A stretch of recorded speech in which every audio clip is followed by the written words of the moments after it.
Man, you need some Liberty stickers for the back of your truck. At LibertyStickers.com, they've got great state hate, like Pearl Harbor was an inside job. The Democrats want your guns. U.S. Army, die for Israel.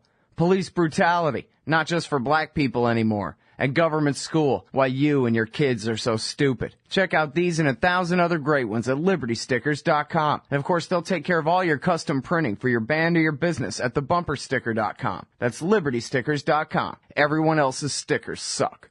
All right, y'all, welcome back to the show. I'm Scott Horton, and our first guest today is Ivan Eland from the Independent Institute. That's independent.org. And he's got this great new piece at antiwar.com. Today, it's called Irresponsibility in the Department of Defense. Welcome back to the show. Ivan, how are you? Thanks for having me on again. Well, you're welcome. Very happy to have you here. Hey, listen, before we get into all the Pentagon spending, and it's such a great article. I love the way you explain the economics of being a general and having a budget. It's great. But I was hoping, actually, if it's okay with you, if we could rewind to this article from approximately a month ago that was written for the American Conservative magazine, From War to Welfare, how taxes and entitlements begin with militarism, because this kind of really cuts right to the heart of that whole left-right spectrum divide kind of pseudo sort of a thing that seems to distract everybody.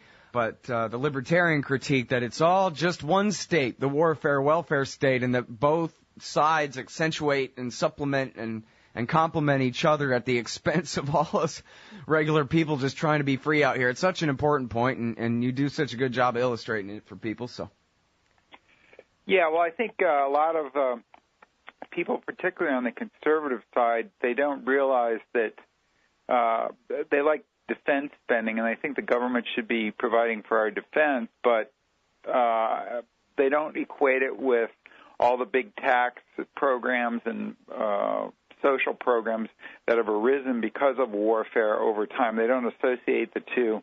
But if you look back in history, really the trouble began probably with the Civil War, but then went away for a while, and then came back at World War I when the government took over the entire economy, and the precedent was set for that. And so you had all sorts of groups that were regulated during the war, and they say, hey, that we can fence out competition and get subsidization and everything, just like we did during wartime.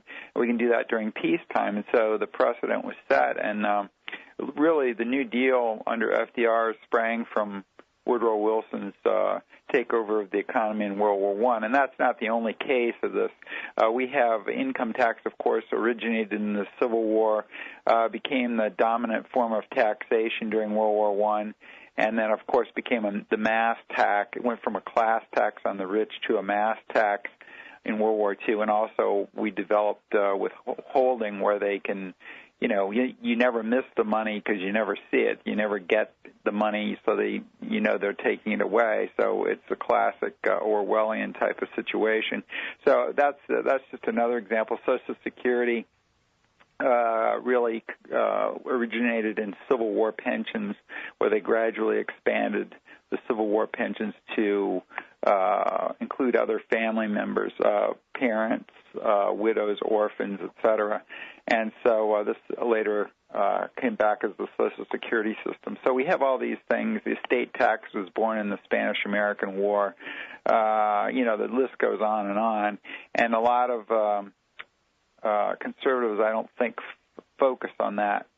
We've gone since the mid-'50s and William F. Buckley, we've gone to a more neoconservative model where William F. Buckley realized that if you were going to fight the Soviets or counter the Soviets, government was going to get bigger. But that was his first priority, and he said, well, if we can reduce the government while doing that, then that's fine. And that's really the base of the neocon model, only now it's the war on terror. So I think this idea, we should probably go back to the Harding and Coolidge type of conservatism, which really advocated peace and realized that wars cause big government.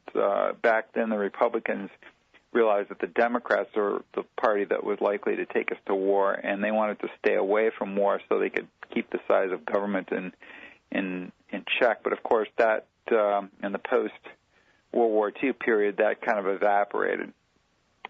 Mm-hmm. All right, so now Bob Higgs was on the show yesterday, and he talked about 1913. That would be the first year that Woodrow Wilson was in power, right?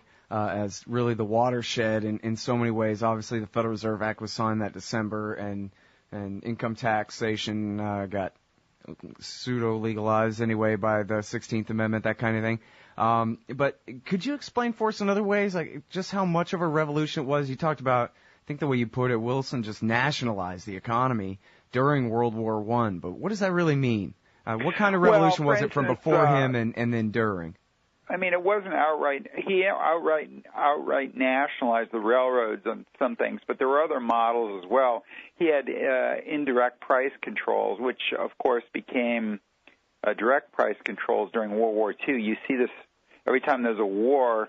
World War II was even more socialist than World War I because they just went beyond what they had done in World War I. But it was a regulation of the, what they regarded as the most critical industries, and also price controls, wage controls, and then some outright nationalizations, and a lot of agricultural monkeying around in the agricultural markets. And of course, all these industries, they really decided that regulation was really good because, of course, if you're a big company, you have the lawyers. Smaller companies and businesses don't have as many lawyers, and also big business has political clout. So, of course, you can sort of get the government to fence out competitors by regulating the market. That's what regulation really is. I mean, you don't need a lot of the regulation because a market will bring probably the best social outcomes normally, but the regulations are just to help certain companies within the market or whatever. And they found that during the war, they could use the external enemy as a reason to do that, but why not do it in peacetime? They made a killing during the war doing this, and so why not continue it over, this regulation? And the precedent is set during wartime. And of course, if the war is a success, that legitimates all this regulation even more. And of course, we tipped the balance during World War I and won the war for the Allies. So a lot of this regulation that happened during that period was, draped in patriotic glory, which made it seem even more like the thing to do to the average person, of course, but it didn't really help the average person. It helped certain interests who wanted the regulations. Mm-hmm. Well, now, one thing about World War I was it was so horrible, and then with the big fight over the League of Nations part of the treaty and all of this at the end, basically everybody hated Wilson by the time he was gone, and then you had this return to normalcy under Harding, who you mentioned there. But then after the New Deal in World War II, it really wasn't like that. Everybody had their big ticker tape parade, and all the media was agreed that it was the greatest thing that ever happened. So it was really kind of, no problem on that front as far as public relations and all that. And then when Truman, the successor, left and Ike Eisenhower came in, he didn't repeal any of it, right? Like Taft said he would. He just went with the really validated the New Deal. He didn't want to fight that battle, so he sort of bought into it. So that kind of makes a stamp of permanence and legitimacy, just like you say, hey, it all happened during the war against Hitler. How could any of it be wrong, right? Right, exactly. And, of course, he was an integral part of the war against Hitler, being one of the chief generals of the whole thing. So that also added legitimacy to whatever he wanted to do, of course. And he didn't want to fight the battle trying to repeal the New Deal. So he even went beyond that because he created the interstate highway system and that sort of thing. I mean, relatively speaking, after him, compared to the people after him, he looks reasonably good, but compared to Harding and Coolidge, I would argue that he probably doesn't look quite as good. From an earlier time when Harding reduced the size of government after a war, which is the only time that's ever happened in U.S. history, and then Calvin Coolidge cut the government in half from what he inherited from Harding. So that's amazing.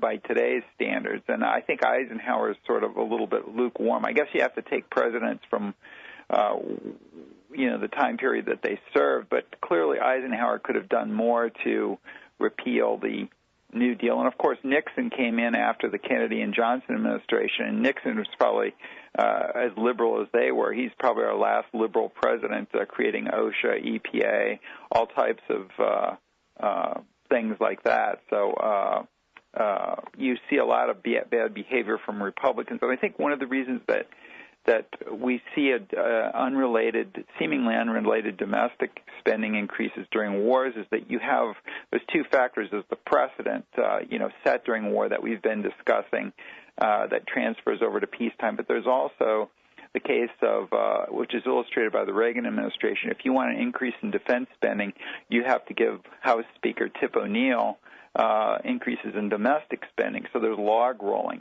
Whatever party is sponsoring a war has to get the other party to agree to it. So there's always a price to that. And so that's why you see, and then George Bush spent the most of any president domestically since Lyndon Johnson at his, when he was president. So he was a big spender as well. So a lot of times the Republican label doesn't really mean much as far as reducing government. Yeah. Well, they always were the big government party, right? Right. Well, the only time, I argue that probably the only time in their history that they were a small government party was during the Harding and Coolidge years. Because they started off as a big government party, and the Democrats were the small government party in the 1800s, or the last half of the 1800s. And then you went to the Democrats flipped and became a big government party, and then you had the Harding and Coolidge era, and then the Republicans went back to being a big government party. So now we have two big government parties. There's just small government rhetoric coming out of the Republicans. But if you look at when their presidents have actually increased government more than the Democrats have, if you look at the actual figures. Right. Yeah, well, and of course, there's never a return to normalcy of any kind. It's always just permanent crisis for the last 70 years. Right. I would definitely agree with that. Right. And, of course, both Obama and Bush, they found that they could take advantage of some crisis, Bush 9/11 to invade an unrelated country, Iraq. And, of course, Obama saying, well, we have this bad economic collapse, so, we need health care, which was unrelated to and if anything made the economy worse. But, you got to take advantage of a crisis, as Obama's chief of staff, Rahm Emanuel, said. And I think, that's the mentality in Washington from both parties. Here's a crisis. Let's ride this and make use of it and get what we want, which is usually big government in both parties. Yeah. Well, Ron Paul likes to talk about how a compromise in the Congress is both sides agree that they'll help each other do the wrong thing. You never see them sacrifice and say, okay, well, we're going to have to cut a little bit of money from our welfare, and you guys are going to have to cut a little bit of money from your warfare. It's always, oh, no big deal, as long as everybody gets paid. I guess the worst example of this was in the spring of 2007, when in the 06 elections, the Democrats swept the power in both houses. On the one thing was the Americans were sick and tired of the war in Iraq, and they wanted Congress to defund the thing. And they just simply made a deal that said, we get money to, bribe all our constituents into reelecting us, and you guys can have as much war as you want, and they just went right on. Right. That's usually what happens, is that they reach a deal, and they usually increase spending for everything, and that's the way to do it, right? But then the Republicans come along and go, well, taxes are too high, we'll cut taxes. But tax cuts are really fake if you don't cut spending, because you'll have to increase spending in the future, and you'll have a whole lot of interest to pay on the debt, or if you don't do that, you have to print money, which is even worse. So there's always a cost to lowering taxes without lowering spending. Lowering spending is really the litmus test for a good politician. If they really want to lower spending, then vote for them. But, of course, we don't have many of those around. Ron Paul, probably one of the few that really wanted to do that. Yep. All right, and now it's funny, the best picture that I have of the way the Pentagon works to this day, and I've read Andrew Coburn's book, Rumsfeld, and a couple others, but The best picture I have in my head, I don't remember the name of it, but it was an HBO movie in the 1990s with Kelsey Grammer and the guy from Robin Hood Men in Tights, and it was all about the Bradley fighting vehicle and how it was the world's worst death trap of a fighting vehicle that you could possibly imagine. But it was about all the ridiculous, perverse incentives, mostly the stroking of Kelsey Grammer's character's ego in the thing that got it past 75 hurdles or whatever before someone finally insisted they made it out of steel instead of aluminum. And they were even selling good ones, well-made ones to the Israelis while turning out complete death trap Bradleys for the Americans. And whether or not it was a death trap had nothing to do with the decision-making process, right, until Robin Hood Men in Tights comes in and straightens everything out. I don't know if you've ever seen that one, but it just goes to show it wasn't Kelsey Grammer's money. Right, and he wasn't really going to be held responsible if anything bad happened, but he would get credit if something good happened, and so, there's the plot of the movie right there. Yeah, I think you're touching on the real problem with the Defense Department, or really any public agency. I think it's worse in the Defense Department because of the secrecy. They can get away with more, but the incentives of government bureaucrats is not really to do the right thing or to be efficient and lower the public's costs or even increase performance of weapon systems. It's a perverse incentive structure that they really are sort of shills for these companies who they're constituent groups of the Department of Defense, and they hand out these contracts. There's very little effective competition for these contracts because of excessive military specifications that only these contractors can fulfill. And, of course, the government could increase the competition if they allowed more commercial use of commercial subcomponents and products in the weapons and other things. But they don't, because they have these companies that are sort of wards of the state. They're private companies, but really almost all of their business comes from government contracts. So they're not really commercial companies. They may be privately. The people making money are private citizens, but they're not like a commercial company like Apple or Microsoft or something like that has actual customers in a commercial market. So there's really no market for weapons in the strictest sense of it, and so you get some really perverse things going on. Yeah, well, and as you said, it's so secret and it's so big that it's really, if we knew the truth of it, we probably wouldn't believe it, right, where this money's really going. You talk about in your article how they can't account for trillions of dollars. Right. Well, they don't even know where a lot of the money's going, really, because their accounting system is broken and has been broken for years. But now, of course, the logical thing to do was say, we're not giving you any more money, not one dime, until you fix this accounting system. But, of course, they didn't do that since the early 2000s. After 9/11, the defense budget in real terms has increased over 50%. So, they're just slathering more money at a broken system. The Defense Department is the only federal agency that can't pass an audit. So it's probably worse than most of the other departments, and we know that places like the Transportation Department are pretty bad with their pork projects and that sort of thing. But I think we don't think of weapons as pork projects, but in fact most of them are. It's a political industry. They don't these big weapons contractors like Lockheed, Boeing, or whatever, they don't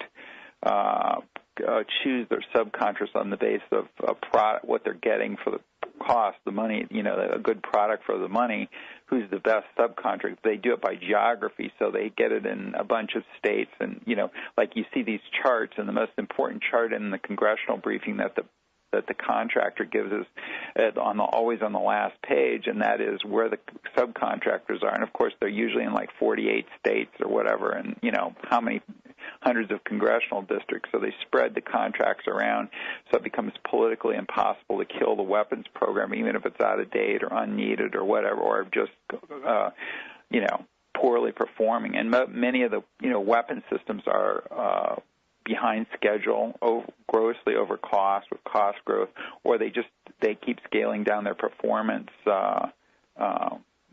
parameters, what they're going to actually provide. And I had to laugh. There's a recent congressional report out saying, well, they have improved in the last 6 months, but, from the previous, or I guess from the previous year of last year compared to this year. But still, it's really, they were delighting in that, but it's still an incremental improvement on a disastrous system. All these big weapon systems have increased in cost since they were originally planned, and they're way behind schedule, and they're underperforming almost all of them. And so incremental improvement from last year is, it's not saying much.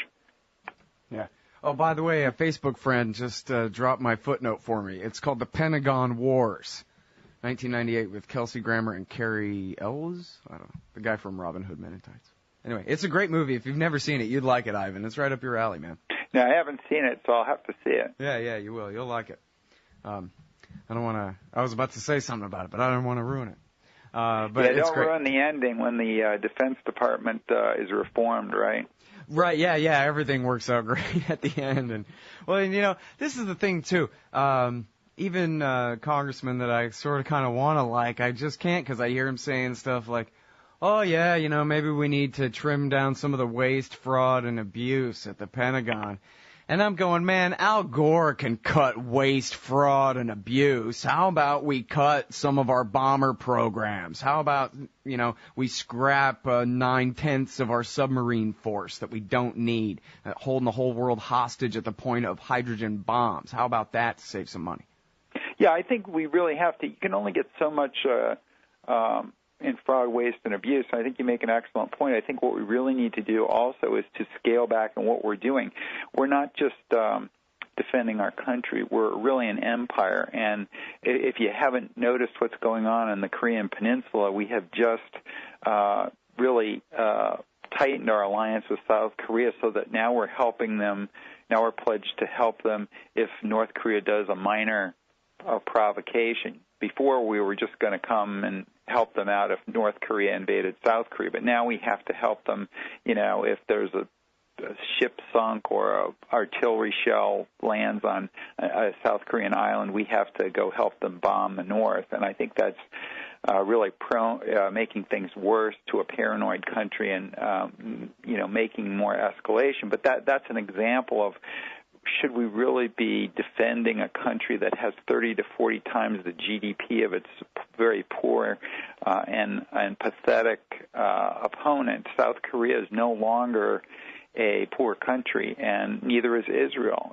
Both of these countries, and of course the European countries, we're still defending them. They're all rich. And so we have this empire, and we're holding our own cities hostage to nuclear war to defend these countries ultimately, and that's a really dumb thing to do. It was even dumb during the Cold War against the Soviets, but it's even dumber now when we don't have a major enemy like the Soviet Union. So we really need to rethink our entire defense posture overseas, and whether we're really going to do as the Constitution says, protect the common defense or provide for the common defense, or whether we're going to provide for the common empire. And a lot of our defense spending is power projection overseas instead of defending our own country. And so we really need to cut the defense budget, not only fraud, waste, and abuse, of which there's much, but also we need to cut weapons, cut personnel, which are very expensive, that sort of thing.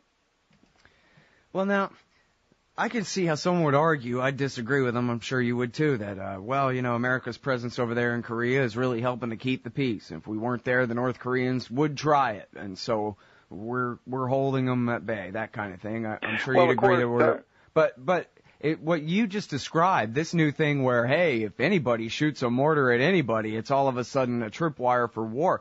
What's the incentive behind that? That's not keeping the peace at all. That's laying down tripwires for war, obviously, right?